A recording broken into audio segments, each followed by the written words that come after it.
Menko Polhukam Mahfud MD membeberkan kisah Ketua Lembaga Antirasuah KPK Firly Bahur yang mengadu karena merasa dicurigai usai memanggil Anies Baswedan dalam kasus Formula E. Sejumlah pihak mengecam KPK atas dibawanya Anies ke kantor KPK, sampai-sampai timbul topik kriminalisasi terkait kasus Formula E. Mahfud menyampaikan isi pembicaraannya dengan Denny Indrayana.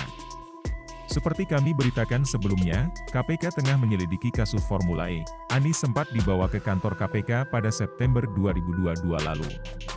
Banyak pihak mengecam pemanggilan Anies karena diduga berpolitis. Yaitu dalam konteks Anies. Saya tanya ke KPK, itu KPK kok ribut aja sih soal Anies itu mau dipanggil KPK, benar apa enggak?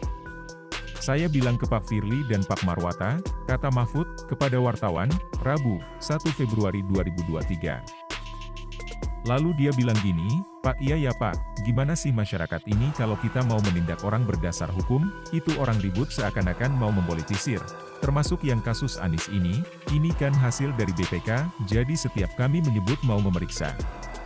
Kok ribut seakan-akan kami mau menjegal gitu, kata Mahfud menceritakan penjelasan Firly.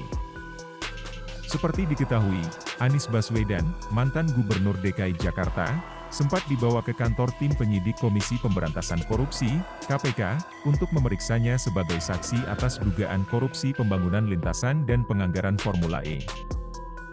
Dengan dipanggilnya Anies Baswedan sebagai saksi oleh KPK untuk didengar keterangannya sebagai saksi dalam kasus dugaan korupsi anggaran pembangunan sirkuit Formula E di Ancol, maka terhadap penggunaan anggaran untuk Formula E di Ancol diduga terjadi tindak pidana korupsi, sehingga di tahap penyelidikan inilah KPK berusaha untuk memastikan apakah telah ada peristiwa pidana korupsi, ujar Koordinator Pergerakan Advokat Nusantara, Perkat Nusantara, Petrus Celestinus, Kamis, 8 September 2022.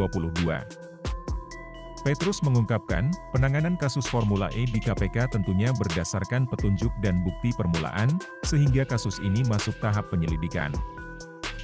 Meskipun kita meyakini bahwa KPK sudah memiliki alat bukti dugaan korupsi dalam pembangunan sirkuit Formula E, namun KPK masih membutuhkan tambahan alat bukti dan/atau barang bukti lain sebelum tiba kepada tahapan apakah dinaikkan statusnya ke penyidikan guna menemukan siapa tersangka pelakunya, ungkap Petrus.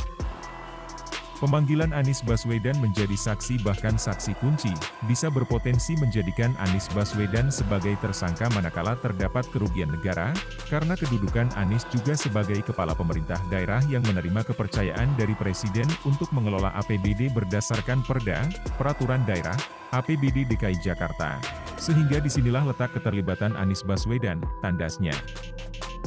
Menurut Petrus, KPK memanggil Anies Baswedan sebagai saksi karena KPK menemukan bukti atau indikasi keterlibatan Anies Baswedan dalam jabatannya sebagai Kepala Penggarap APBD dan Pengguna Anggaran.